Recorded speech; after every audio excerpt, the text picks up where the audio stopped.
লোকটা ছোটখাটো কিন্তু ঘন ঘন আমেরিকার টেনশন দেয়, আর জিনিস ছাড়ে কদিন পর পর একটা একটা চরম খাড়া।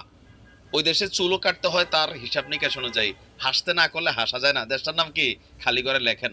সেই দেশের নাম বলবো। এবার আসেন, আমাদের একটা রাষ্ট্র যথেষ্ট প্রাকৃতিক সম্পদে পরিপূর্ণ ছিল, সুখ ছিল, সমৃদ্ধি ছিল, কিন্তু পশ্চিমাদের কালো থাবা পড়ছে। কালো থাবাটা সেই টুইন টাওয়ারে হামলার ঘটনার পর এই রাষ্ট্রটার নাম হচ্ছে আফগান। বুঝতে পারছেন? তো 2 দশক এই রাষ্ট্রটারে লুটতে লুটতে লুটা যখন শেষ হয়েছে, এরপর আপনার সেখান থেকে আমেরিকা সরে গিয়েছে। আর আমেরিকা যাওয়ার পর কাঠপুতলি সরকারের বদলে আপনার তালিরা, আমি নাম নিতে পারি না, এগুলো নিলে একদম ডাইরেক্ট নগদে অ্যাকশন শুরু হয়। আমাদের যে গোষ্ঠী আছে সেখানে তালিরা, তারা আপনার সেখানে শাসনভার দখল করেছে।